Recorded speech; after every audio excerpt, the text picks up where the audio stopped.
Let's get started. This is the program on constitutional government, and we have a special program today of two guests. They've been here before, and they were so good that we had to invite them back. One is Glenn Loury, who's an economist. He's the Morton Stultz Professor of Social Sciences and Professor of Economics at Brown University. And the other is John McWhorter, who's a Professor of English and Comparative Literature at Columbia University. Well, without further ado, I'm just going to turn the meeting over to them. Thanks, Harvey. I'm Glenn Loury. Yes, we are back, John and I. You may be wondering, what is a tag team doing up at the front of a seminar room? And the answer is that John and I have a shtick. That's a podcast that we do together once a month or so where we talk about politics and social issues, public policy issues, especially those bearing on race and racial inequality in America. We have something of a following. We're notorious and therefore entirely suitable for the seminar of the program on constitutional government. So in the spirit of that, characterization, I want to say something provocative about affirmative action as my contribution to this convocation. Affirmative action is undignified and inconsistent in the long term with racial equality in the United States. That's what I believe, and that's a position that I'm going to try to defend briefly with this presentation. Affirmative action is undignified and inconsistent with inequality as a long-term practice, as an institutionalized practice, inconsistent with racial inequality in the United States. The first point I want to make is affirmative action is about elitism. It's not about egalitarianism. It doesn't apply unless you're selective. The only time you get into the business of affirmative action is when you've already committed yourself to a program of finding and selecting and distinguishing people who are especially good at something. You're rationing access to scarce positions at the top of an organizational pyramid. You're selecting from, 30,000 applicants, 1,800 who are going to be admitted to a program of study. That's when affirmative action bites. It's about elitism.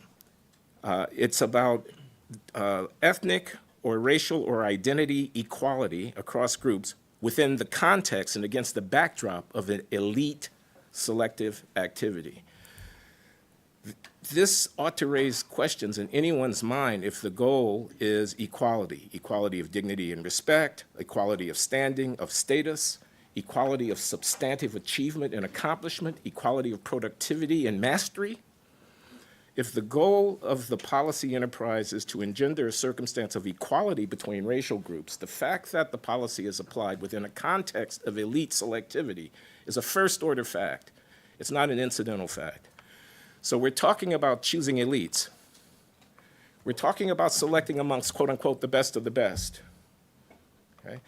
When you have an underrepresentation of a group and you commit yourself as a matter of ongoing policy to evaluating them with criteria that are different, lower, less exacting than another group, you place yourself in a position where the achievement of the long-term goal of equality of standing, status, accomplishment, productivity, achievement, mastery, becomes elusive.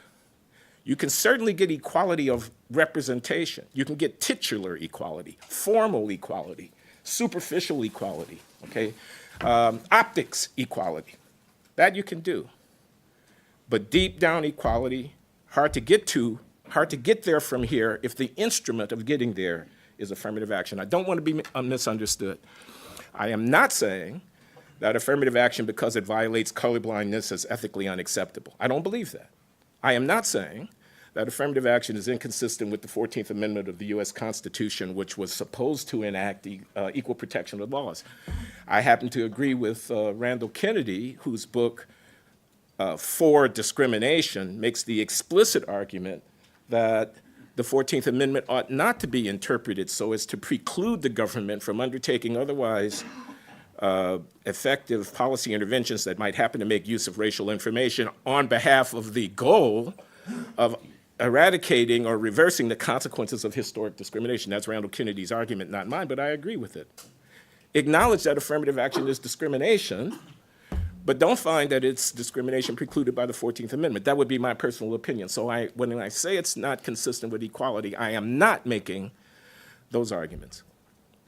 On the other hand, I am saying that if I'm selecting people for a program of study that's elite and selective, let's say it's a graduate program in economics where we employ technical argument and where we are getting applicants from all over the world, and where we're selecting from the right tail of the distribution of indicators of performance and accomplishment, like the graduate record examination or whatever, we're selecting from the 95th percentile, not the 75th percentile. I am saying that when that's the business that we're in, and we commit ourselves not in a transitional way, not because it's 1970 and we have to do something to get out of this box because there are no blacks to be seen anywhere in sight. The year is 2019. We're a half century past 1969, okay? When we commit ourselves as a way of doing business, this is what we're going to do. We don't have enough blacks. We're not going to assess the blacks in the same way that we assess everybody else. We're going to assess them differently because it's imperative that we get more blacks. If that's the business that we're in and we're committed to that in an ongoing way, that's the permanent, steady state practice. We may get titular representation, but we're not going to get equality. I'll tell you what we're going to get. We're going to get dishonesty. We're going to get lying. We're going to get relativism. We're going to get a withholding of judgments so as not to expose the consequence of the fact that we've selected into the elite venue on different criteria for one group rather than another. We're going to get looking the other way. We're going to get pretense. We're going to get contempt. We're going to get patronization. We're going to get shame, but we're not going to get equality. That's the position I want to try to defend here briefly. Sorry about that. Okay, so there's a problem.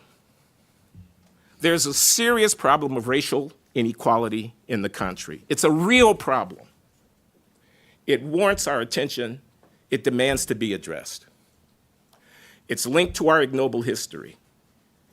Wrongs certainly were done from slavery onward. Those wrongs have had consequences, and those consequences manifest themselves in inequality of achievement and human development.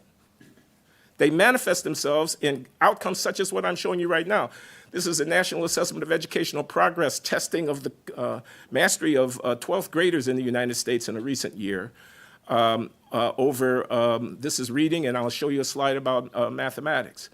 This is reading. I want you to look at the proportion of African-American 12th graders who tested below basic proficiency in reading in the 12th grade. That's 46%. That's more than twice the fraction testing below basic proficiency amongst whites. It's a big number. It reflects a real problem. It shows us inequality of human development. These are people whose reading effectiveness is below basic proficiency. They have not achieved their full human potential. It's a scandal. Let's get angry about it, okay? It warrants to be addressed. Affirmative action has nothing to do with addressing this phenomenon. Likewise, with respect to mathematics, these are 12th graders in a recent year. This is the same National Assessment of Educational Progress. 70% of African-American 12th graders are testing below basic proficiency in mathematics. They also happen to have a category of at proficient and advanced. You'll notice there that there aren't any African-Americans reported to be at the advanced level in mathematics. How are they going to get into Caltech? How are they going to do a biology or an organic chemistry curriculum at Harvard or Brown or Stanford? That's inequality. It wants to be redressed. It's a scandal. It's an outrage. It's a historical inheritance. I'm with you about that. But affirmative action is a cover, a Band-Aid. It's a pretense. It's a diversion away from addressing the actual problem. I know why institutions do it, okay? The problem is a public good or a public bad. It's a problem for the country as a whole. Any given single institution can cherry pick a handful of people and can present a optic that enhances its brand as diverse and inclusive. But we're dodging the problem. We're not serious about equality. We're not serious about equality. Don't let them fool you when they tell you that this is about equality. It is not. It's about covering ass. It's not about equality, and it's about doing that at the expense of my people, if you'll pardon that. Okay? Because I actually care about the substantive development of African Americans.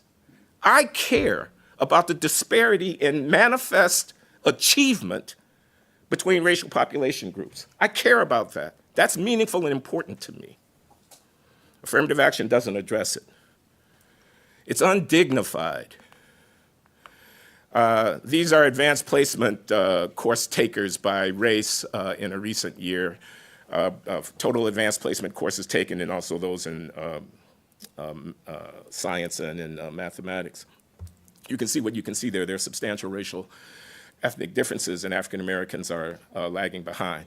This is a separate issue about school discipline and suspension rates. 19% plus of African American males in a recent year indicated that they had been suspended for school for misbehavior. That number is unbelievably large. Now, what does a certain cast of mind do in the face of a racial disparity of that magnitude in suspension rates? It directs the Office of Civil Rights of the Department of Education to send a letter around to every school district in the country telling them that if you don't get the disparity down to zero, we're going to send a lawyer around and we're going to mess with your federal funds. I'm not making that up. The presumption is that the disparity, I move now from college admissions to how we deal with discipline in public schools, but in any case, the point's still the same point. The disparity in behavior that results in a huge racial disparity in suspension rates wants to be addressed on its own terms. It's a serious problem. To cover that with a civil rights narrative, as if every school district that suspends a black kid is beset by counselors and principals and school teachers who are just looking for an excuse to kick a black kid out of school, when we know that 5 years later, the arrest rates and criminal victimization rates of this very same population are off the charts. This is an early indicator warning to us about the inadequacy of the human development of the people who are being treated in this way, not about the racism of a school district. Are we going to get serious about equality? Affirmative action is undignified. Marrying ourselves to this policy as an ongoing and permanent way of managing any unequal representation is inconsistent with racial equality. When are we going to get serious about equality? Evidently not soon. Justice Scalia, in oral argument before the Supreme Court, asked the representative of the people who were defending affirmative action in court, I think it was a University of Texas case, whether or not it wasn't possible that trying to bring African American youngsters who were otherwise not qualified for admission into University of Texas at Austin, rather than allowing them to go to less demanding schools where they might be better suited, given their level of development, to the curriculum and the student body of those less schools, whether or not that wasn't something that should be considered. Next day in the newspaper, this is what you get. A political cartoonist characterizing Justice Scalia in Klansman's robes, and Justice Sotomayor is saying down the line, you see they've got Justice Clarence Thomas asleep. Oh, I see Scalia has new robes now because he's a Klansman, because he asked a question. He asked the question that is captured by a serious scientific line of inquiry. Is there a trade-off when you practice affirmative action between the quality of the institution that a given student might be assigned to on the one hand, and the extent to which that student is well suited in terms of their own individual development to prosper at that institution? It's called the quality fit trade-off. Because you see, affirmative action is not operating everywhere. Affirmative action is a policy for elite institutions. This graphic is showing you the proportion of the student body who are African American, ranking the colleges by the average SAT score of the colleges. 600 is a low number. Those schools are not very distinguished. 1,400 is a high number. Those schools are very selective, and you can see what you can see there. African American representation declines as the average SAT score of the student body increases up to your typical school where the kids are coming in with 550 on the SAT math and 600 on the SAT linguistics and reading. And then the proportion of blacks rises sharply. You know what that is? That's cherry picking. That's a school that is highly desirable by everybody, having the opportunity to increase the proportion of African Americans in its student body by bidding those kids away from other places. So they've got representation. But do they have performance? The answer, I'm sorry to have to report, is no. This is data from the University of Michigan Law School, if I'm not mistaken, taken from that lawsuit back now 20 years ago, where the law school at Michigan was sued for racial discrimination in its affirmative action practices. And the dashed lines there are the distribution of academic indices of students who were admitted to the University of Michigan Law School in that in a given year. I think it's 1999. The light dashed line are blacks. The heavy dashed line are whites. Those distributions barely overlap. 0 is the mean of all of the applicants. It's a standard deviation units index. I ask you the following question. Can it possibly be true that it doesn't matter after admission that students coming into the institution are presenting academic credentials in the bottom decile or 2 of the overall student body? Because the average black student, look at the peak of that light dashed line. That's the average admitted black student. He's way in the left tail of the distribution of the average admitted white student. Does it not matter? I don't believe for a minute that it doesn't matter. Otherwise, we wouldn't use the LSAT and the college grades to discriminate among students that we're going to admit within racial groups. Do you see my point? My point is that if I ask which blacks to admit, I'm going to find the ones with the highest scores because I think those are the ones who are likely to prosper the most in my institution. But when it comes to comparing blacks to whites, and I'm admitting blacks, most of whose scores are below the score of the typical white admittee, I'm going to argue that there's going to be no consequential racial disparity in the performance of those students after they're admitted. I don't believe that for a minute. Nobody who teaches a technical subject believes for a minute that performance on the GREQ doesn't matter for how well kids are able to follow lectures when you're writing the equations on the blackboard. Nobody believes it because it's not true. We're patronizing because there are going to be consequences post-admission, and now we have to lie about that. We have to pretend that it doesn't exist. We have to grade inflate. We have to dumb down. We have to flatten, because we don't want to expose the consequence of the use of differential standards for the admissions process in the first place. This is a disaster if the goal is equality. If the goal is presenting a front, it might just get by. But if the goal is dignity, a self-assured sense of mastery, a confidence of belonging, a knowing that one is actually elite as the designation is supposed to suggest, then this is a disaster. I'll just say a few more things. I'm at Harvard. It seems wrong to talk about affirmative action and not call your attention to some of the data that are now publicly available in virtue of the discovery process and the lawsuit that, as everybody in this room knows, has been progressing in the local federal district court. Peter Garcia-Decano is an economist at Duke. David Card is an economist at Berkeley. Our city Acano is leading the team of expert witnesses for the plaintiffs in this lawsuit, the Asian American students. And Card is likewise leading the team for the defense of the university, the August University, where I have the pleasure of speaking at this moment. This is why they're in court.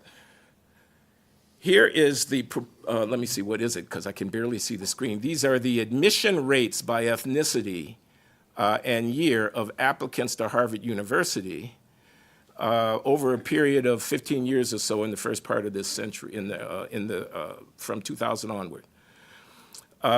The red line at the top are blacks. The blue line at the bottom are Asians.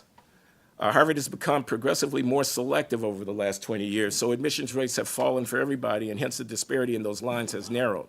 but you can see that there's a substantial disparity disadvantaging Asians and advantaging African Americans.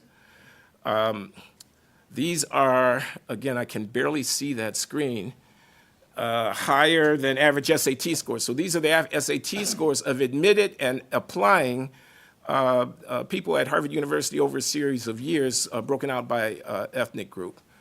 The top line up there is the SAT scores of admitted Asians.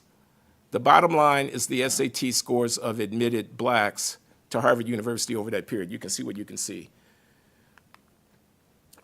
Here, interestingly, these are all applicants, is a breakdown by ethnic group of the distribution across deciles of the academic index of the applicants. The decile is the 10th percentile, the 20th percentile, et cetera.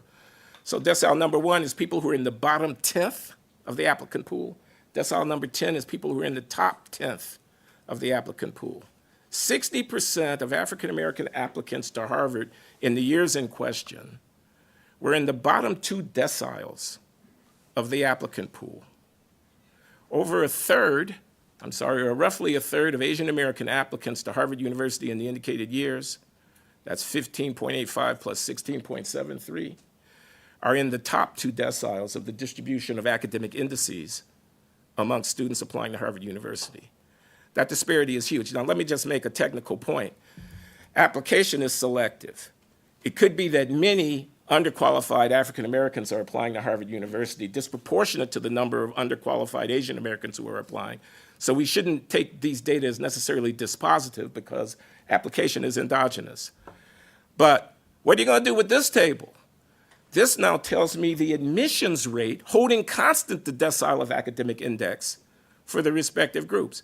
Nobody gets into Harvard in the bottom 2 deciles. Those are fractions of 1% of those applicants who are being admitted. But in the top decile, in the top 10th of the applicant pool, the admissions rate for African Americans is 49.45%. You've got a coin flip chance of getting into Harvard if you're black, and you're in the top 10% of the applicant pool. If you're Asian, you've got less than a 10% chance of getting into Harvard if you're in the top 10% of the applicant pool.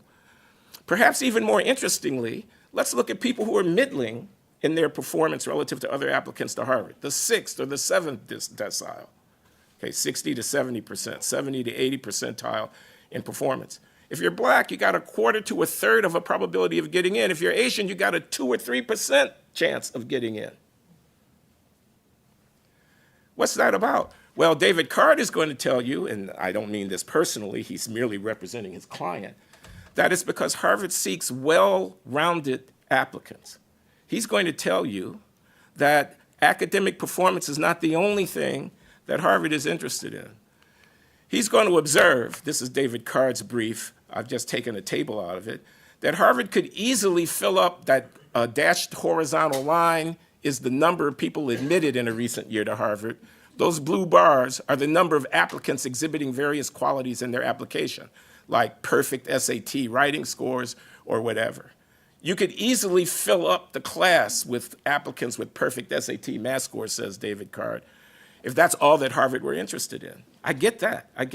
The thing that I don't get and I don't understand is that if Harvard is interested in well-rounded individuals, how does it happen that well-roundedness happens to correlate with blackness positively and with Asianness negatively? I should have thought that was a racist presupposition.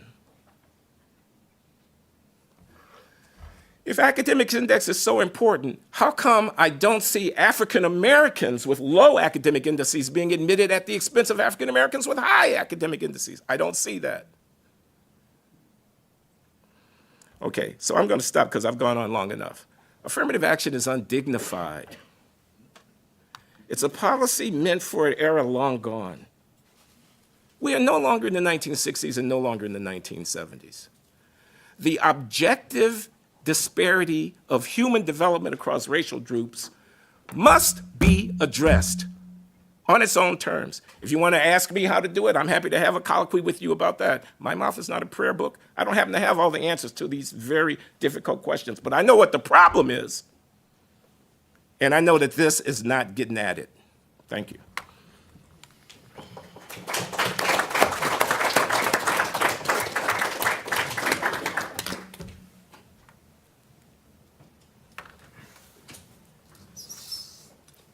All of that is true. Thanks, John.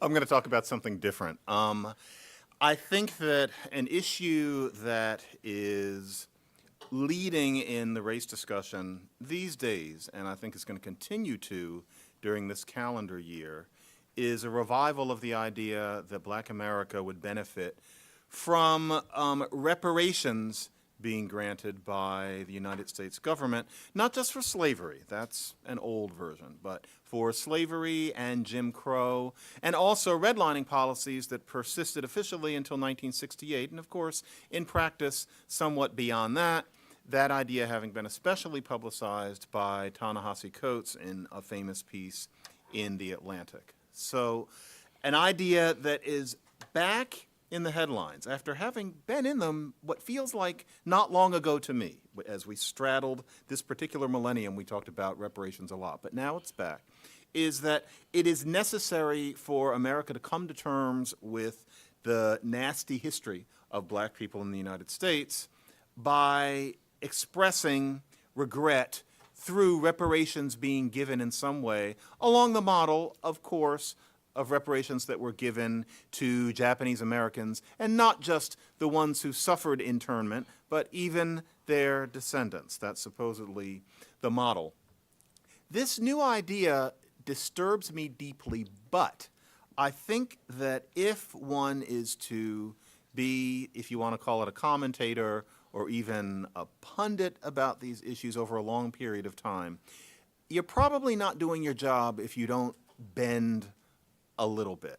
I would hate to be caught having exactly the same opinions about things now that I did 20 years ago. I would hate for someone to ask me, what's something new that you have on your mind now that you didn't have in even, say, 2013, and for me to only have word salad to express. You have to engage with the times and hopefully have a dynamic relationship to things that are going on. And the reparations issue is interesting in terms of race advocacy on that level. This is the crux of the issue. I've always been asked, are you in favor of reparations for slavery? And I say that we have to extend that to Jim Crow and redlining. It's no longer about what happened before 1865. Nobody is arguing that. But are you in favor of reparations? And I've always said, yes, they've already happened.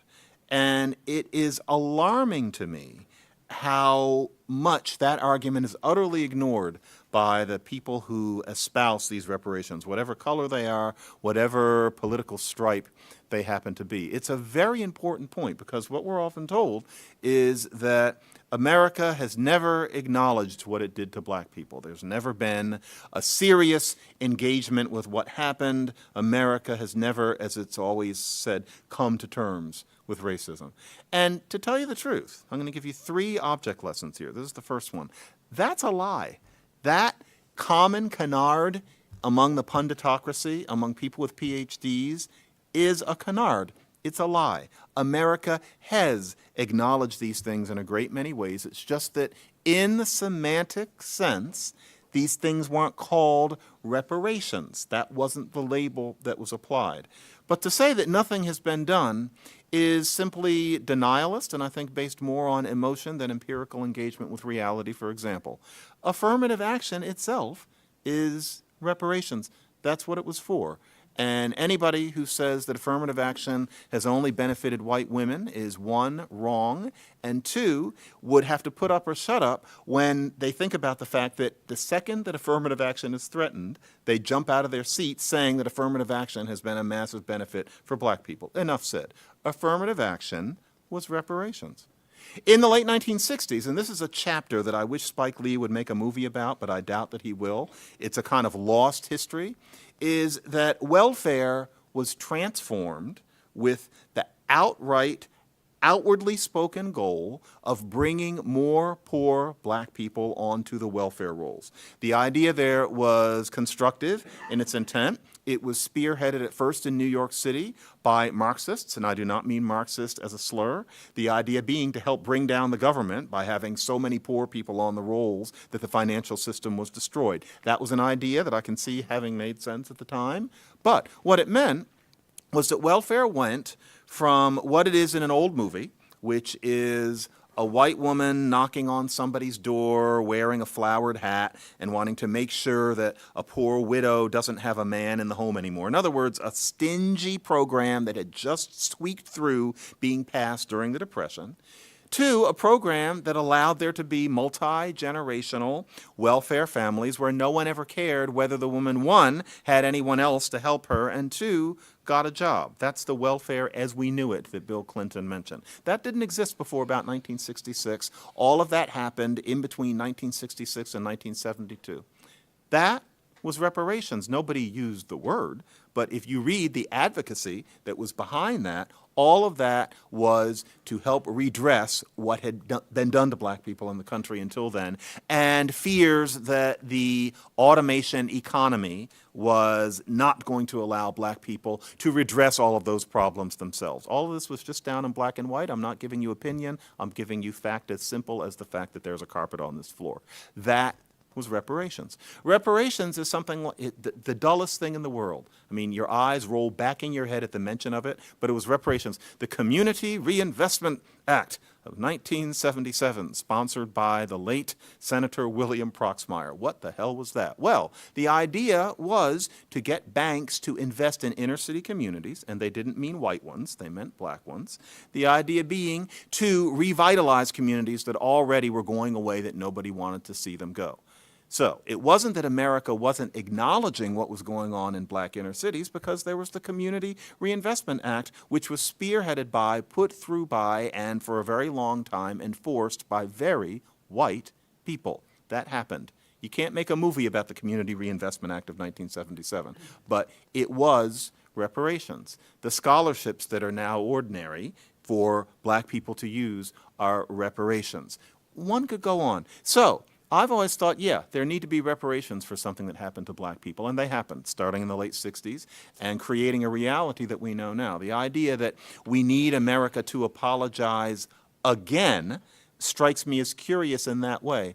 And there is virtually no engagement with that argument. None. You will never hear anybody even respond to it. It's always as if no one's ever paid any attention to the plight of black Americans who wasn't, some sort of black radical preaching to a very small choir. It's simply not true. It's a lie. So there's an extent to which our punditocracy lies to us about these things, and I don't mean only the black punditocracy. Okay, that's object lesson one. Here's the second one. Reparations is interesting to me also in that even when you go beyond the punditocracy, not to say there isn't an overlap between the punditocracy and academicians, but once you go to people who make their living studying these sorts of things, there is a tragically anti-empirical view in terms of what has created today's problems in black America. So the idea is that slavery, Jim Crow, and then redlining are directly responsible for anything that you see that ails black people proportionately more than other people. That's simply not true.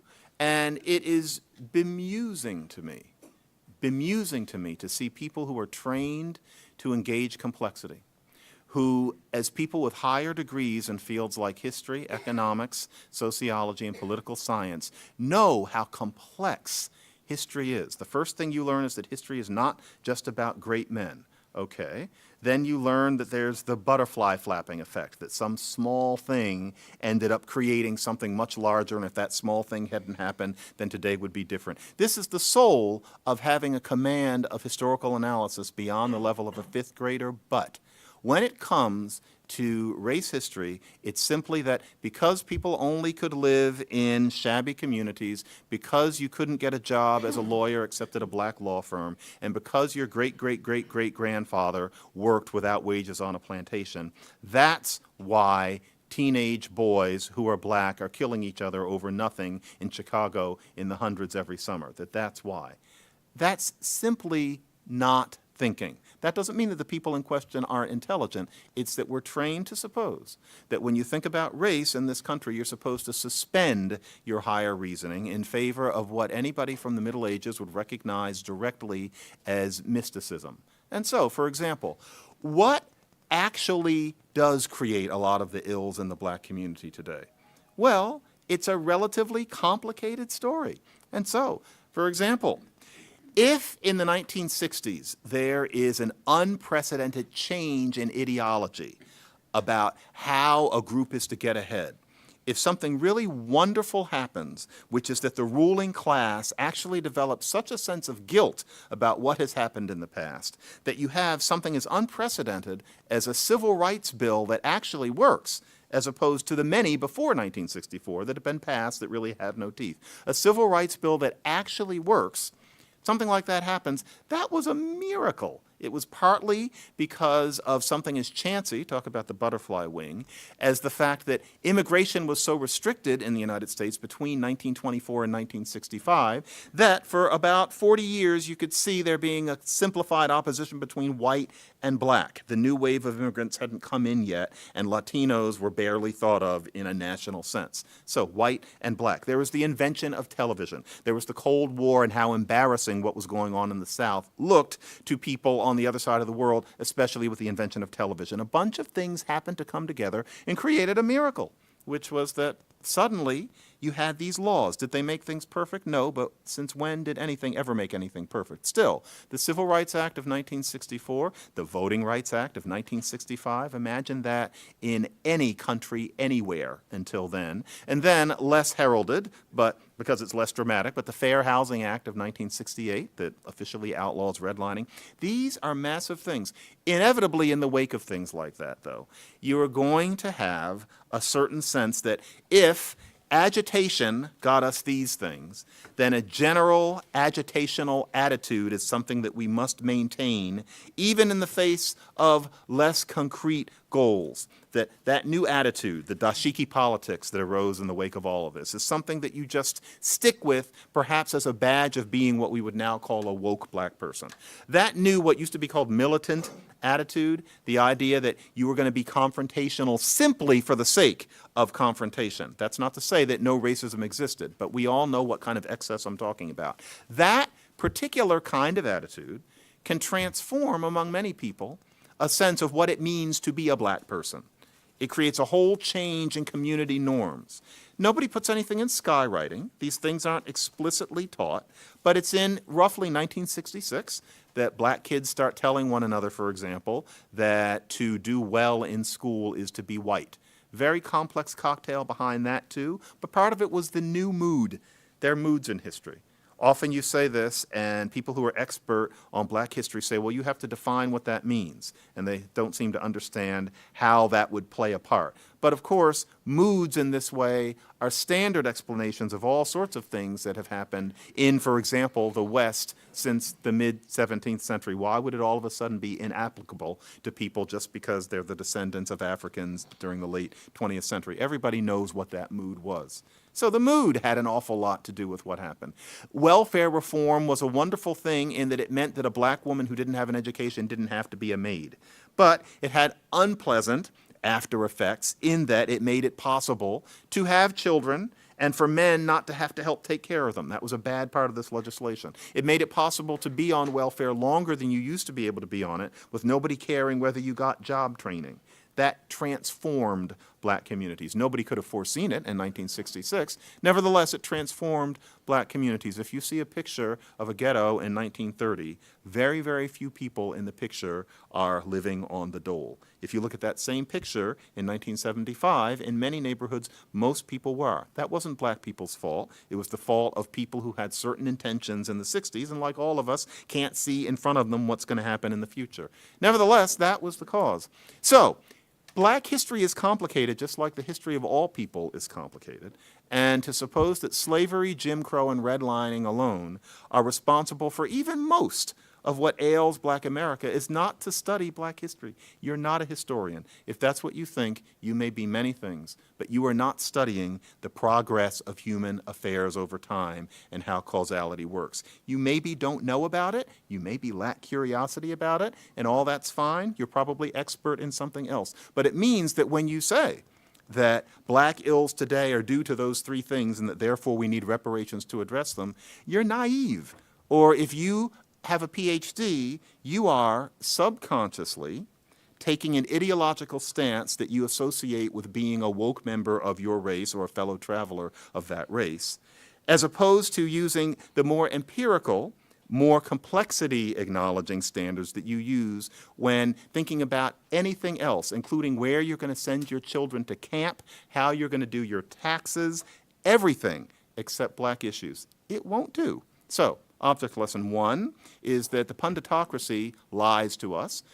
Object lesson 2 is that academics on this subject often suspend their intelligence in how they analyze how black social history has worked.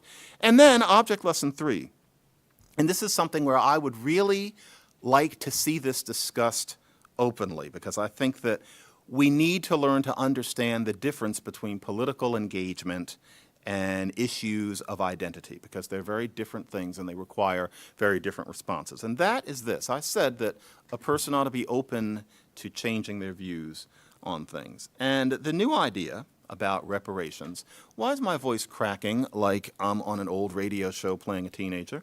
I'm going to take a sip of water. Remember the Marco Rubio moment? So here's my real voice. You have to always be open to change. And the new idea about reparations is that we are to acknowledge wealth disparities that are created by slavery, Jim Crow, and redlining, and that anybody who qualifies as black, and we'll leave aside how tricky that would be. There are people with smart answers to it. Whoever qualifies as black is going to get money pumped into their bank account. Maybe it's $50,000, maybe it's $100,000. The idea being that to redress this wealth gap would be a way of repairing. Now, deep down, my feeling is I wouldn't want to get money for something that happened even to my father.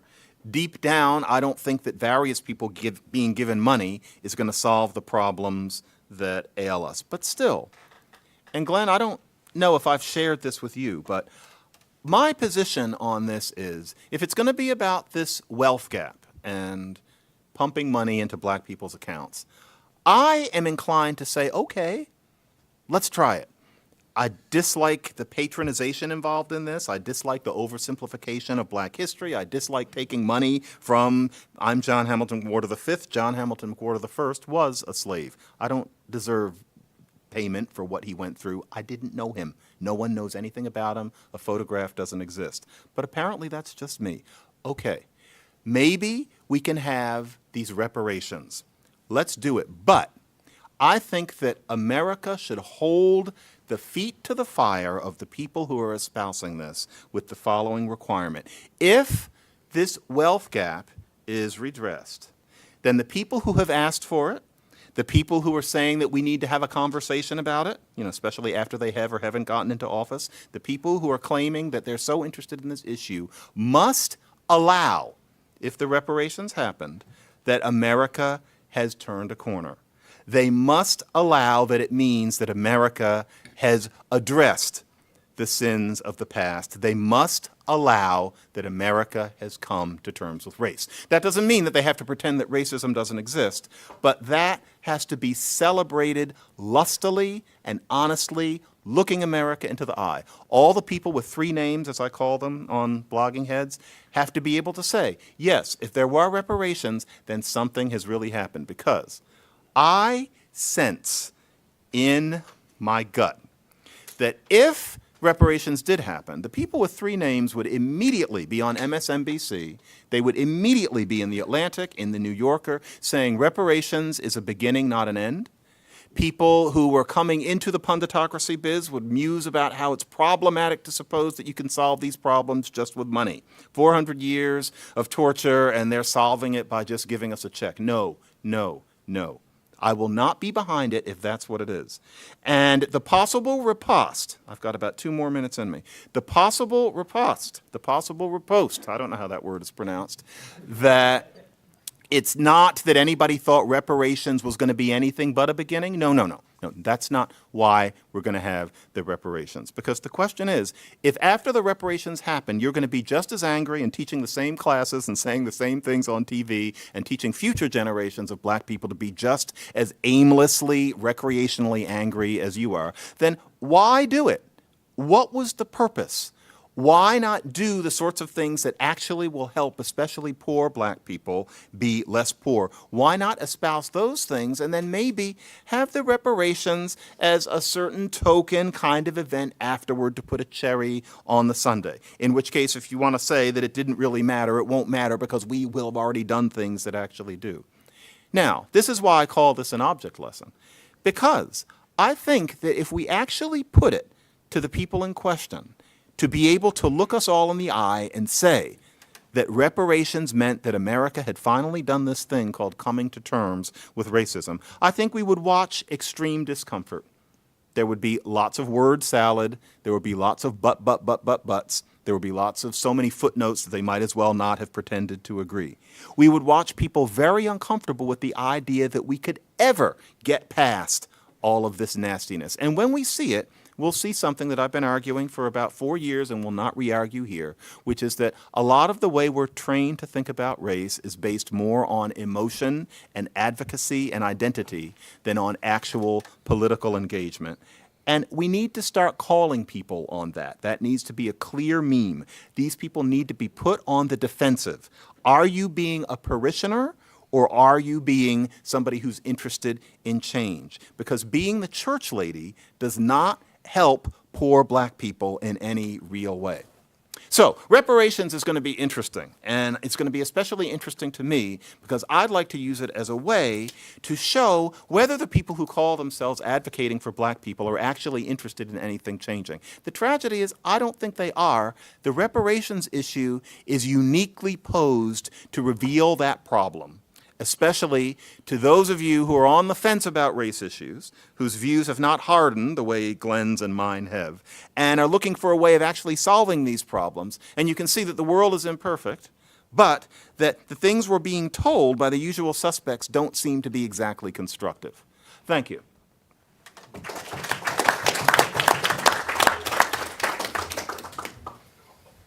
Do you want to talk to each other, or shall Well, we just turn to questions? I don't want to debate my friend here.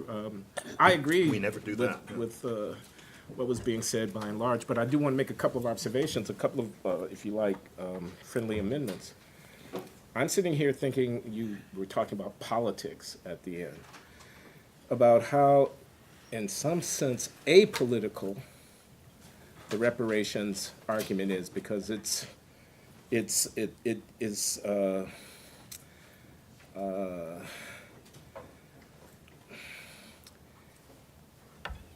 it's transactional and not relational is what I'm trying to say. It's commodifying something that really ought not to be packaged up and placed on the table in a quid pro quo. This should be an open-ended commitment, the commitment to redressing the inequality consequences of an ignoble past should be open-ended. It pits one group of Americans against another across a bargaining table when we ought to all be in this together. I'm reminded of Mark Lilla's unforgettable phrase, identity politics is Reaganism for lefties.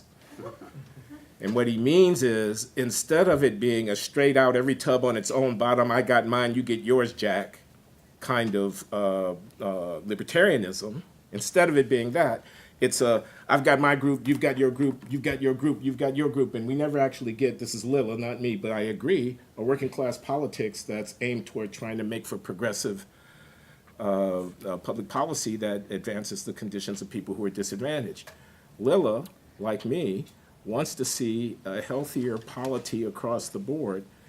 Lilla, like me, thinks that the politics of reparations and more broadly identity politics claiming is the enemy of achieving that goal, since it's inconsistent with the creation of the kinds of coalitions and the kind of mutual interest, shared fate for American voters broadly that's a precondition for achieving that outcome. So that's one thing I want to say. Okay. Questions now? Yes. On that topic of reparations round one versus reparations round two, going off of what you just said, do you see on the theme of programs like affirmative action or anything that doesn't address the fundamental issues themselves, such as reparations in general, as is reparations round one less undignified and inconsistent with long-term inequality, or long-term equality rather, than reparations round two? Well, if on John's account, reparations round one was the Civil Rights Act of 1964 or Voting Rights Act or Great Society. whatever, Yeah. I would not in any way argue that those enactments were undignified for black people. Remember, this is me, my argument was we begin with affirmative action, with elitism. We begin with stratification. That's the foundational precondition for even having the question come up. Status has already been differentiated.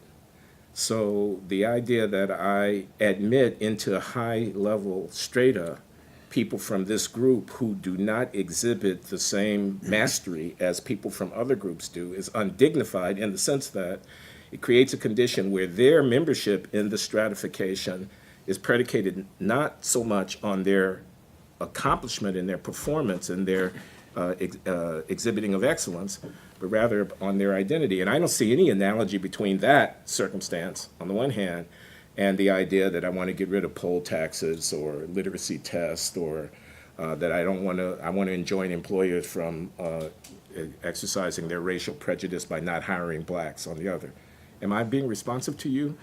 Yeah, I guess I wasn't really thinking about that. I was thinking about something like the Community Reinvestment Act, because the examples that you just listed don't really strike me as reparations so much as they are addressing the very issues we ought to be addressing. So if we were to like define reparations with something more along the lines of the Community Reinvestment Act and affordable housing policies, things like that, from what I heard in the second half, there's a difference between, reparations round one, CRA, versus this new wave, round two of reparations. And I was trying to connect that to the first half, which is the idea that there's something undignified about it. And I was curious what you think about whether something like the Community Reinvestment Act is, less or more undignified, equal to, what we're currently seeing. Well, the issue of dignity comes down to, is reparations part two, if there were such a thing, something that really will create change, or is it something which is a kind of patronization dressed up as progress? And it seems that we see the answer in that for so many people it's attractive to come up with this reparations idea that would involve white people having egg on their faces and acknowledging something, as opposed to things that show signs that they would actually work. And so, for example, just three things. And it's interesting how they're considered somehow not exciting. I've tried these things in front of audiences of the relevant people, and it just won't do because it doesn't make the white man look bad.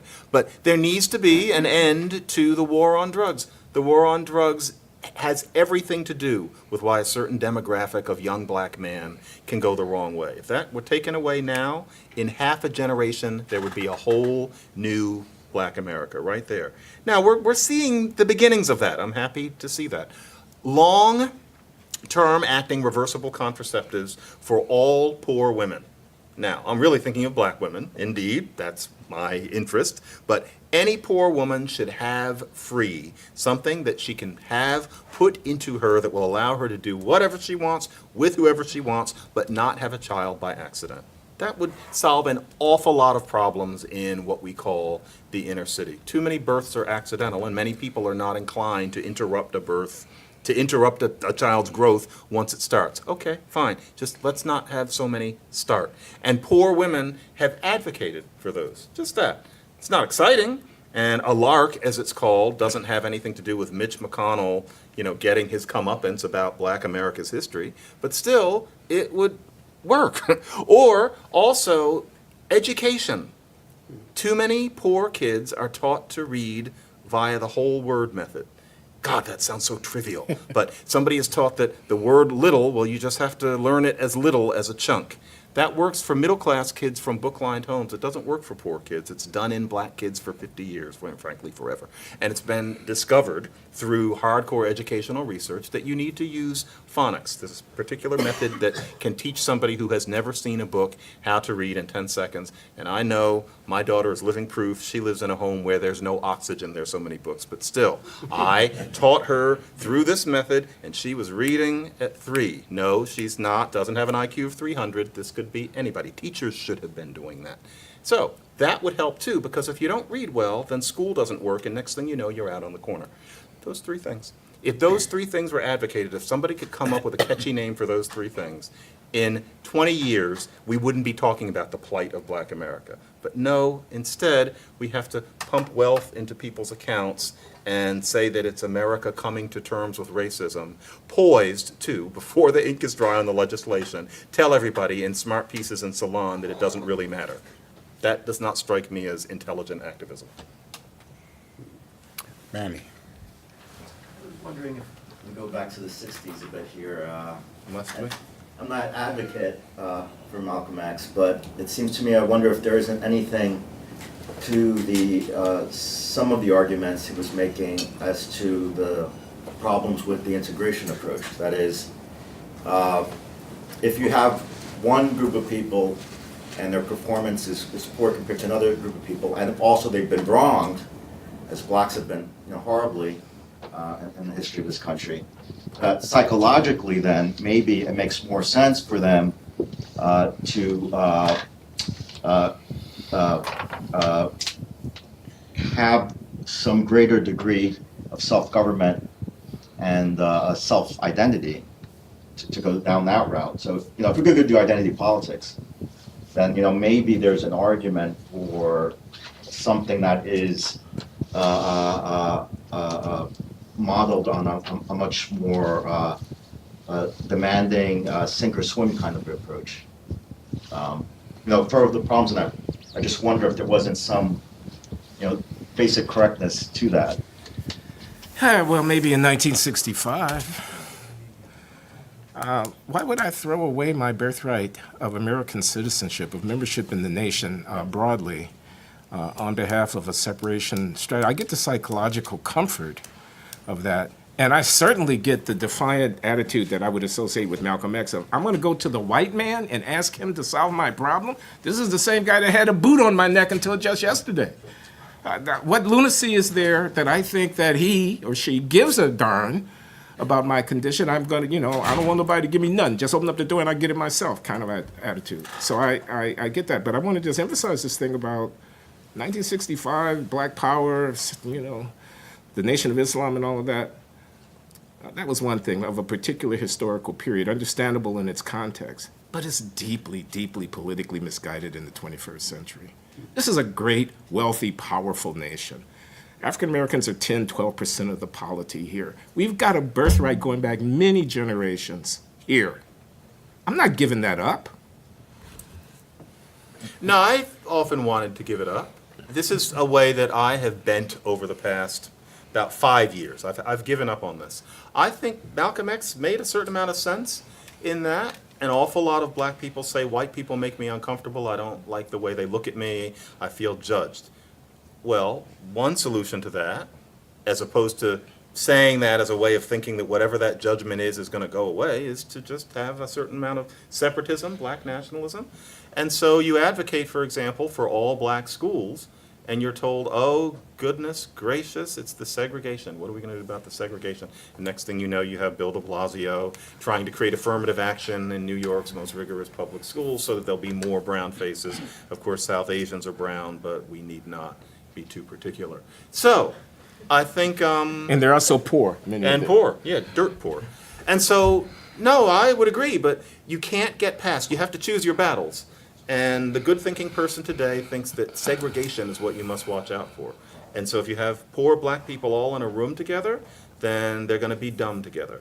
If you have poor black people all in a community together, then it's inevitable that they will start shooting each other, as opposed to poor South Asian people in an entire community called India, where, for example, that seems to happen much less. But it's somehow different if you're the descendant of a slave.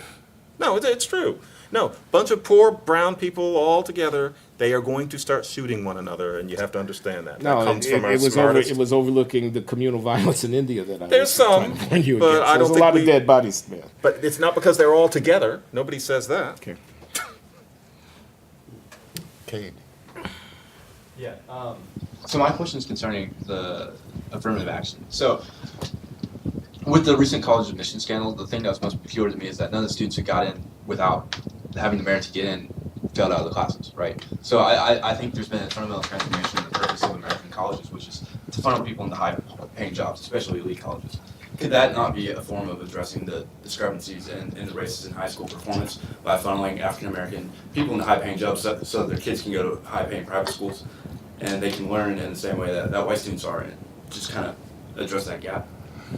I'm sorry, I'm not hearing you very well. You're saying that instead of affirmative action in higher education, No, so I'm saying, isn't affirmative action a way to kind of solve that performance gap by sending? across generations, because people Yes, come through Harvard and then they get a good job and their kids are more advantaged. They live in suburban Connecticut or whatever it is and go to good schools. And so next generation, 30 years out, we won't need affirmative action. Correct. Yes, sir. Hasn't worked. Well, I mean, we are 50 years down the line. I'm not aware of any serious effort to measure the transgenerational beneficial consequences of affirmative action. So I wouldn't want to preclude the possibility that there could be something there. I do know that, I think, for example, of the study that Bill Bowen and Derek Bach put out, it's now 20 years old, The Shape of the River, where they very carefully followed longitudinal sample of college matriculants, some of whom benefited from affirmative action at universities like Harvard and Princeton. I think there were 24 top schools, including liberal arts colleges, in their sample. And they were able to look down the line 10 years after graduation to see what kind of careers, what kind of graduate education, what kind of community service the people in their sample who benefited from affirmative action exhibited in the first 10 years of their post-college careers. And they found pretty strong evidence that there were lasting effects in the lives of the people who benefited from affirmative action in terms of pursuing postgraduate degrees or establishing themselves in the professions or becoming leaders in their community and so forth. So that at least gestures in your direction, but I think it's a pretty indirect, causal mechanism that you're calling attention to. I would be dubious about whether we could establish the performance gap disparity being eliminated as an indirect consequence of the use of affirmative action. I'm open-minded about it, but I would be dubious as an empirical proposition about that. Professor Zeckhauser. So I have a question, and then I have two questions, actually. The first question is, Glenn, you spend all your time talking about affirmative action at Brown and Harvard. I mean, basically, the elite of the elite. But there are also affirmative action programs to get Walmart to promote more blacks to be managers of departments within a Walmart, or to hire more police recruits, more plumbers, or whatever else it might be. And I've just sort of wondered whether you were too focused on this, our area. My other question is, I'm less concerned about reparations and affirmative action than the discussion today would be. I'm much more concerned about the statistics that you presented and the ignored but magic trio that John happened to mention. I mean, which all seem quite plausible, and at least, your statistics very disturbing. And what I'm wondering is, if you talk to black political leaders, if you talk to white liberals, who generally would disagree strongly with you about many policy proposals, do they recognize these phenomena as sort of the source of the problem? I mean, the big things that we should be trying to correct, because, affirmative action isn't going to do it, reparations aren't going to do it, so on and so forth. I mean, the fact that, little black kids, particularly poor black kids, aren't learning to read. And we're not going to get there unless we get people to read. Or do they ignore that? Or do they sort of say, it's not worth discussing that, that's not my job? I think they're trying to control the discourse. I don't think people are foolish at all. I mean, I don't think people don't know that the principal threat to the integrity of black life in the country is people with guns in these neighborhoods shooting each other. They know that just as well as I do.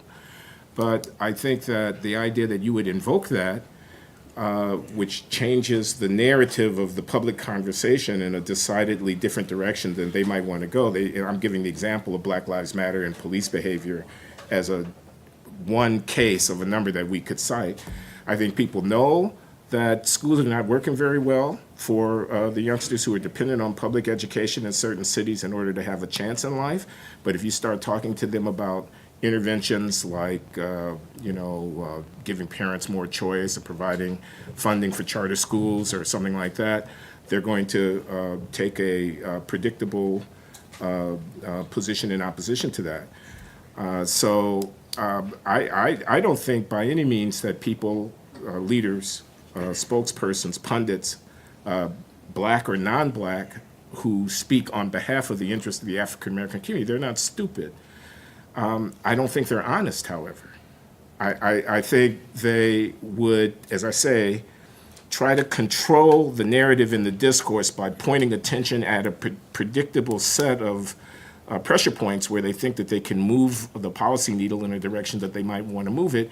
And I think that they want not to have to grapple with the consequences of putting responsibility on the quote-unquote victims. There's this avoidance of blaming the victim. I have people marred by history, but who nevertheless have choices to talk in a language that points out the opportunities foregone or the responsibilities that they have for their own circumstances in a way to put the onus on them as opposed to the onus on. So this rhetoric that we hear about structural racism and white supremacy, in my view, is one part factual historical account, in three parts narrative manipulation and a kind of effort to control the discourse. That's what I think. On the issue of affirmative action, you remind me of something that our friend, the late Tom Schelling, once said to me back in my anti-affirmative action days when I was at the Kennedy School. He said, okay, you don't like affirmative action for blacks in elite venues, but what about affirmative action as a general policy intervention in many other circumstances? The undignified stance that I took here was premised, as I've said earlier, largely on the supposition that the use of differential standards to judge the suitability of an applicant by race was for people who were being distinguished by, honored by, anointed by the act of the selection. There was something special about that. Imagine having it leak out of the people in Stockholm or wherever they meet that the Nobel Prize in whatever the field might be was in any way being influenced by the committee's consideration of, well, we haven't had a black or we haven't had a whatever. This would be horrible. This would undermine the very meaning of the distinction. That's the sense in which I'm trying to say at a place like this, that institutionalizing racial differential treatment is inconsistent with allowing people to earn for themselves the honors that are being valued.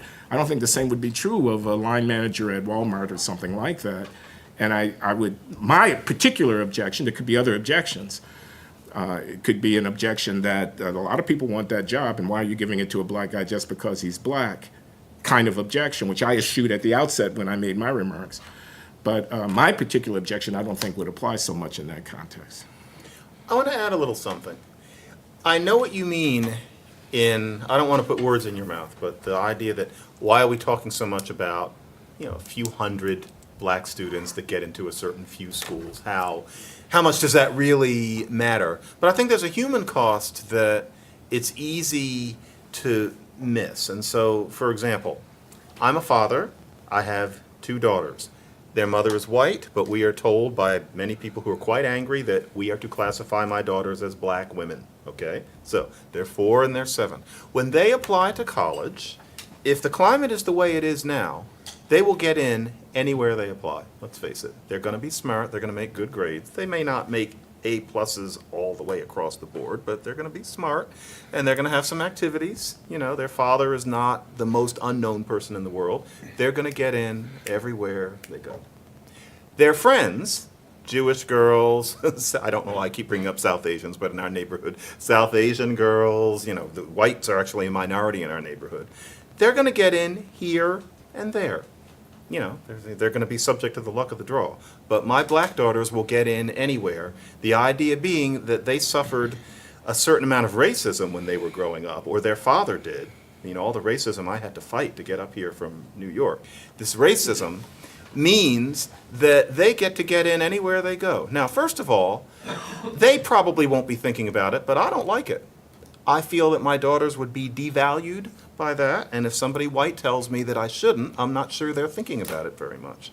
And more to the point, what's next is when one of my daughters, one of them's probably going to like science, is going to come home when she's about 20 and say that somebody told me that I only got in because of affirmative action.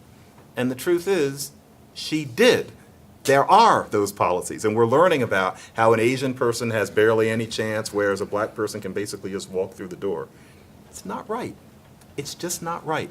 And the way we're trained to think about it is beneficent. I don't think, Glenn, that it's a matter of people trying to exert control. It's people trying to be good people. But it creates something disgusting. And I don't think many white people, no offense, are in a position to think about how that really feels from the inside. Or even myself. Every second thing that I'm given is partly because of the color of my skin. That'll be the way it is until I am dead. Now, there are worse problems. I live a better life than most people on earth. But still, if somebody says, we are giving you this, I always have to think, was I that good? And then I think about 5 or 6 people before, oh. And then I have to decide whether or not I'm going to accept it, especially if I'm asked to speak somewhere, and not about race, but about language. Sometimes it's a little suspicious why I've been asked to talk about Walt Whitman or something like that. And oh, yeah. Now, there are worse problems, but that's what affirmative action does. I will never know whether I'm good. Boo-hoo. But still, that is what this late 20th century culture has created. So it's just something to keep in mind. Yeah, Harvey. You actually got to a point I was going to ask about. Let me start before that. Why is it that the views that you have both articulately presented today are such a minority viewpoint among the intellectual community, amongst black leadership, and I would think especially among high black achievers? If a black doctor is at Mass General Hospital and walks into a room, he's got to see it in the face if it's not articulated expressly. Are you here because you're black or because you're good? And I would think that that question would motivate the people who do achieve, the high end, the high tail of the distribution, to be expressing views that you espouse today, and I almost never hear them. So there's really 2 questions. One, the black community, especially the black elite, intellectuals as well as achievers in the professions, and also the intellectual community at the academic level. We won't even get to the political level, but why are these views that you've backed up well with statistics and history and argument, why are these so poorly represented or underrepresented? Yeah, that's a good question. John, you want to say something? I don't think they're as poorly represented as it seems. I think that the culture of academia in particular is one where these views are not welcome. And academics have a way of talking a lot and writing a lot. And so if you're talking about people with PhDs, yes, this kind of view is rare, or there's some people who have views like this but would never express them in public. But my impression is that when you're talking about the general population, these sorts of views are much more common, but you don't hear from the people because they're not writing books, although today social media gives you much more of a sense of such people. Why are they so unwelcome at the highest level? These are people who pride themselves on intellectual endeavors, on inquiry, and going wherever the data and the philosophy leads. Why would these be unwelcome? Not with race. when you're concerned with issues of, it used to be class and then with race. Even back in the 20s, there was a tilt in academia towards what we would now call the left. The idea being that to be a truly enlightened person is to be concerned with systemic injustice, which makes a certain amount of sense. But since the 1960s, there has crystallized a sense among the intelligentsia that, of course, the people in question are not consciously thinking we are going to turn our brains off when it comes to issues having to do with people with pigment in their skin. But the idea is that you show that you're a good person by being on the side of the downtrodden. And to the extent that the facts interfere with that analysis, you want to avoid being considered the moral equivalent of a pedophile, which is where it's gotten to this point. And so you either lie to yourself a little bit, or you just stop looking very closely where things get too inconvenient. But my sense of that these days is that that's mostly here. I don't mean in this room. Go anywhere else, including among many doctors and lawyers. Lawyers, it's different because law school is also infected with this particular cultural meme. But if you talk to doctors, many people will tell you that the way the people with 3 names are telling you to think doesn't make sense to them. But they're not in this room. Those doctors are in the operating room right now. And they don't write books and they don't do podcasts. I don't think it's as bad as I used to They may be think. reluctant also to say what they think. They may think it but not say it. They may suffer from survivor's guilt, you know. They don't want to be cast as someone who has gotten out and now thinks that they're better than everybody There's a lot of else. that too, They don't want to be called elitist. You see people, I see this all the time. I'm a beneficiary of affirmative action and I'm proud to say it, they will say, which is a kind of exactly the opposite of what one might think a person should say if they have in fact achieved objective, outstanding achievement in whatever their field might be. Colin Powell, he had this quip. What was it? Something like, they think I'm not good enough to be here. I tell you what, give me the job and I'll hire a psychiatrist to deal with the, psychological burden of having people going around me thinking that I'm not good enough to be here. That was flippant in the extreme because if you end up on the faculty of an Ivy League university, if you end up at the leading edge of a technically demanding discipline where you're trying to demonstrate that you're as good as the next woman or the next man over it. And, look left and right, somebody's not going to be there. Somebody's not going to get published in the Journal of Political Economy. Somebody's not going to get tenure. Somebody's not going to get the chair at whatever the university is. Every one of these people is a neurotic. They're all living with the burden of the dreaded question, what have you done for me lately?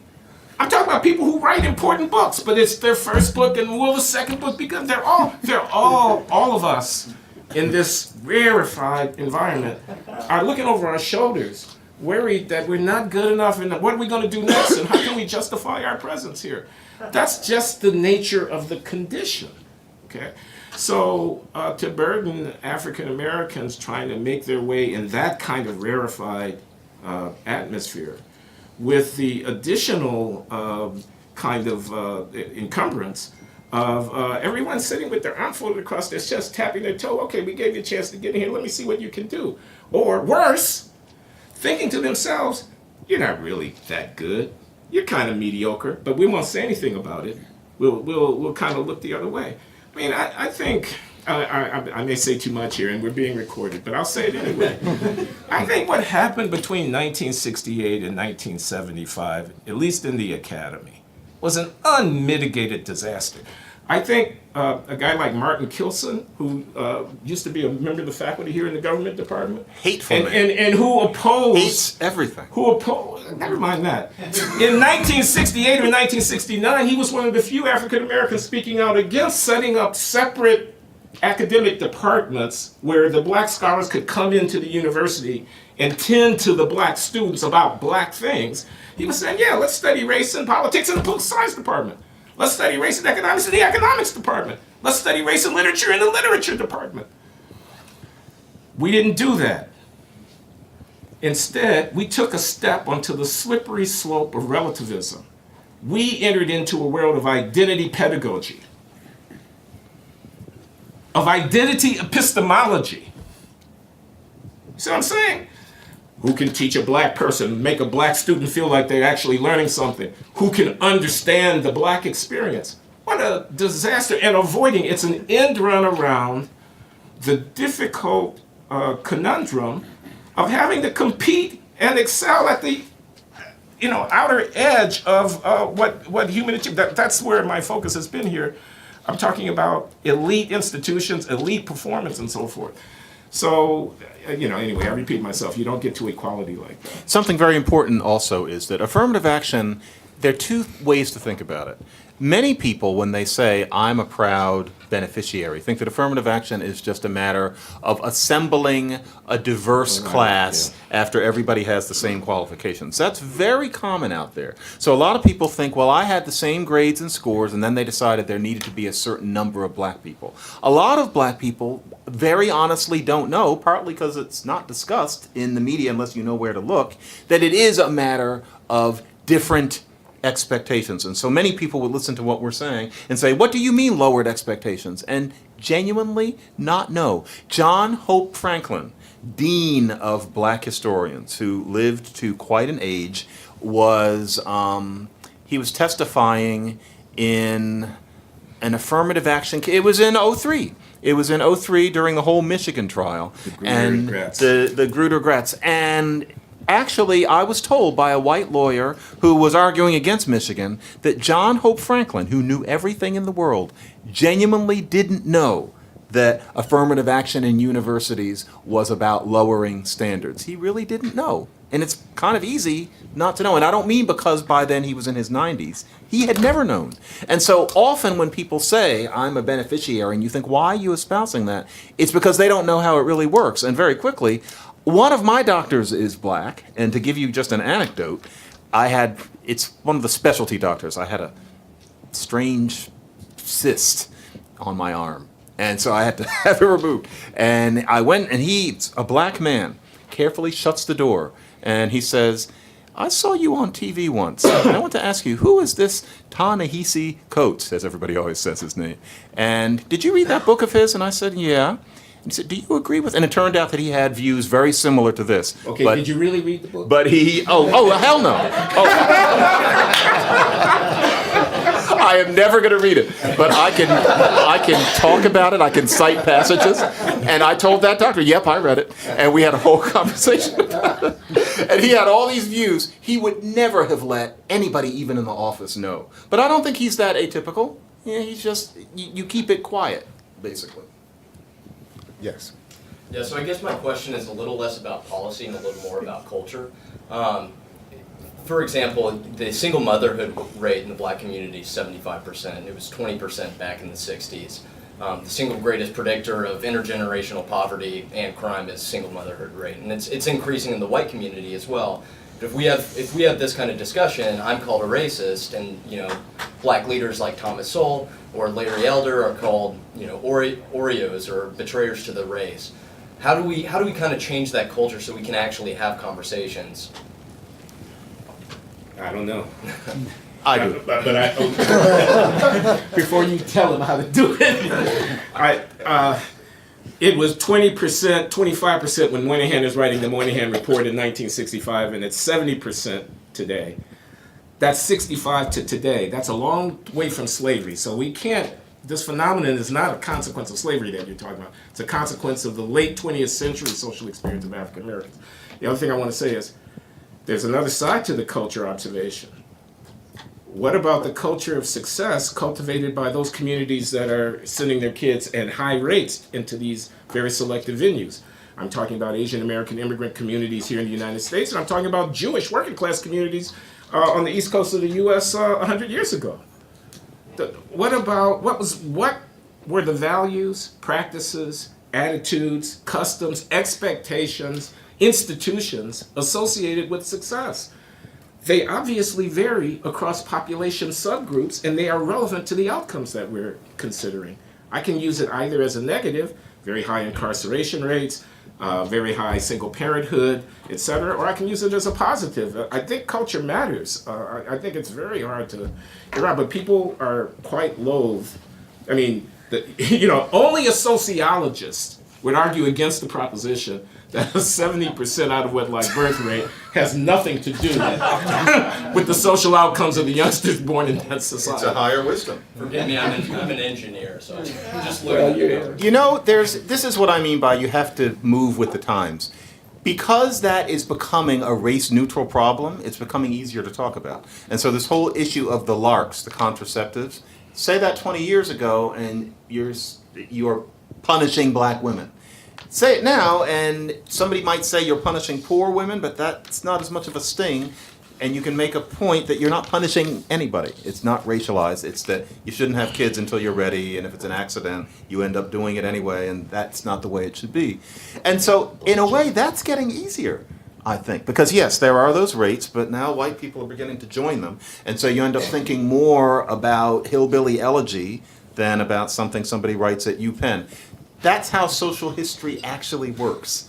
And so I think that conversation is improving. 20 years ago, yes, you're a racist. And it just kind of stopped there. It's improving on that one point because of the disaster that more people are having. Yeah, that's how social history goes. Sir. I got a question. We talk about how affirmative action is a kind of bad thing, which I heard and I do understand it to a degree, but here's a kind of a two-part of that. You also showed a study about how us black people are failing reading, writing, all the good stuff. I have my son. He does not go to Boston public school. He goes to the suburbs. And yes, his school is predominantly white. And that's the reason why. All that stuff you put out, and I understand it, why can't we put all those schools into the inner cities? And if that's where you're investing at, so we can get it. And as affirmative action, I'm all for it. I know that I agree with you on some levels, but I want to start out the same and I can finish on my own. I have no problem with that. And if it means my son has to go out to a white school, even though I do want him in an urban school, but the urban schools are, well, urban. You know, I don't see any of these people, pardon our engineer there, building up our schools, say, hey, let's equal out there. My son now knows tennis. You won't get that up here unless you're going to see Serena and company. So, what do you say about that? Both of you. Well, I say that when the NAACP's board was having its meetings in Cincinnati 2 or 3 years ago, and the proposition was before the NAACP board whether or not to endorse the position that the state should cut funding to charter schools. And the board was about to vote in favor of taking the position that the states should cut funding to charter schools in the service of the teachers' unions. Busloads of black parents invaded the hotel where the NAACP board was meeting, mobbed on the 3rd floor, 8th floor, wherever it was that the conference room was, and with protest signs insisted that the NAACP, an advocacy organization for black people, support charter schools.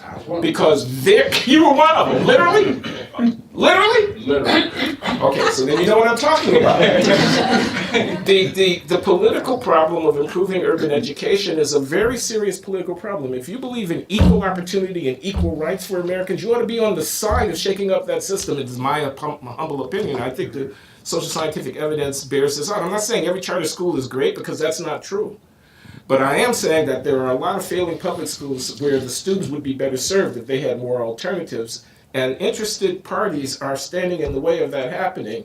And why black leadership organizations would align themselves with those parties contra the interest of their own people is something that we need to examine. I'll end it this. You were really there in Cincinnati? Yeah. He also read the book. I did clip notes. All those studies you put out about all those black people, failing whatever. Does anybody in this room does not know that's already out there? We already knew this like from 60s, 70s, 80s till today. Is that something that nobody knows about? This is the issue. The question is what we do after we say those things. And often we're told that what we do about it is we make white people not be racists. And we've been saying that for about 50 years. And it doesn't look like it works beyond a certain point. And so I think we need fresher solutions. So for example, you say bring the plush suburban school into the inner city. Of course that's the solution.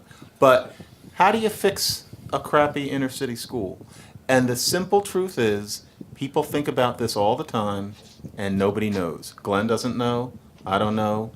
With all due respect, you don't know. If that school has a nasty culture where nobody's doing their job, and I don't care what color they are, then fixing it, it's just not there. I was at a TEDx once, kind of audition for TED. And there was one person, I'm not going to name who it was because they have, best interests of everybody at heart, but they gave a TEDx talk where what they were proposing was that they knew how to turn a school around. This person has had a career working on this sort of thing, I guess 35 years into it. Glenn, you probably know who I mean, but we're not going to say who it is. And he did, I just gave away his gender, he did a TEDx talk, and frankly, he didn't have anything to say because there's no magic bullet on that. We've seen all the things that people try to do. It's not just about funding. And if you think it's about funding, then take a look at things that happened in Jersey City and Kansas City. Just Google school funding and those two. You can pour money into those places, and what you get is just more of the dysfunctionality of that place. So I'm not saying that those aren't real problems, but the solution, we can't say it's a solution, is to bring the suburban school into the city, because we don't know how to do that. Unfortunately, you have to send your kid out to the suburbs, and I'm glad you do. I think we know. I know the person you're talking about, but And let's please if you don't want to name his name, don't put him on it. We put his gender out there, but I know who you're talking about. His name is not Roland Fryer. It's not rolling. No. And Roland Fryer, in the Quarterly Journal of Economics, y'all can look it up, has a major research project that he's completed, intervening in public schools in Houston, Texas. He somehow convinced the Houston Unified School District to give him control over the hiring and firing of principals and teachers in a dozen Houston public schools. He did a random assignment kind of controlled experiment that extended over several years, in which he imported into the schools over which he had control the model of the KIPP Academies, Knowledge is Power Program Charter School Network. Very high standards for teachers, very high standards for principals, very high expectations for students, intensive tutoring, longer school day, frequent examination of students to measure their progress during the course of the year, and other characteristics that are described in the research paper that I'm calling attention to. He found that as between black students assigned to the control group of schools that did not have his intervention and those assigned to the schools that had his intervention, within 2 years, a half standard deviation difference in the achievement in reading and mathematics of the kids in the schools that he was influencing compared to those. That's half of the actual racial difference on average between performance of the populations, closing half the gap in 2 years with schools that had a highly funded, well-run version of a charter school program implemented in those schools. So, I mean, I'm not saying it's a magic bullet, but the idea that we don't know anything about it, I don't think is accurate. The problem is political, not epistemic, in my opinion. The problem here is political. Yes. Thanks for a very powerful two presentations. Sandra Day O'Connor ruled when she was on the Supreme Court that America needed 25 more years of affirmative action, and then somehow we wouldn't. Was she guessing? Why did she get to that point? She wanted to push it ahead, which is understandable. If I had been her, I would have done that. And the magnificent thing about that line is that that was 16 years ago. And so now we only have 9 more years. And then apparently it's time for a change. And so whatever she was hoping was going to happen in that time has not happened because social history is complicated. But yeah, you could hear a big sigh go up along the whole Acela corridor when she said that, because it meant that we could just keep on doing the same old stuff that makes everybody feel good. But that was now so long ago that there are people who were just being born when she said it who are now having sex. So it's time. It's time to rethink again. That Michigan decision was really disturbing, and pretty soon it will have been a quarter century. I think the significant thing is the social science prediction. She was way off, and I think she might have even walked it back a little bit later in life. I'm not certain about that. But I think the significant thing is the unequivocal acknowledgement that affirmative action is a state of exception, that it's something outside of the way we ought to intend to run our institutions in an ongoing way. She's willing to tolerate it for a season, but not as a way of life. So 25 years, 30 years, you can argue about that. But the principle that this is a state of exception, taking us outside the ambit of where we ought to be trying to conduct our political and public affairs, is what I think the important legacy of Sandra Day O'Connor's stance is. Derek. Yeah, thank you so much for the talk. My question is really just, I'm wondering if you have any thoughts about why the reparations debate is coming up again right now. Obviously, the inequalities that reparations would hope to or aim to redress are real, but have they gotten worse? And if not, why now? Why is this coming Two up? answers. South Carolina Democratic primary 2020 and Al Sharpton. What is Al You want me to elect? He's got this dog and pony show going on at his National. organization where all the candidates have to come through and give a speech. Oh, is that a and then thing? they have to kiss his ring. They have to Oh. genuflect. Otherwise, they won't have his support. And it's just identity politics, pure and simple. And the tone deafness of it astounds me. If I'm Donald Trump, I'm praying that every candidate goes on the record in favor of reparations so that I can run against that. Bill Clinton would never, okay, maybe I should just stop. I don't think you can dispute that Bill Clinton is a savvy politician. He'd never be in this business of endorsing reparations knowing that he had to run against Donald Trump in 2020. That's nuts, politically. I think that you have to be careful with language too, because just like if you say something like, do you have the time? The person isn't supposed to just say yes. It's understood that you're supposed to give them the time. If you say, we need to have a conversation about race in this country, as many people will say, we have it daily, every day. America is obsessed with race. A naive Japanese immigrant to America would immediately process, boy, they sure are about this black thing. Anybody would see it.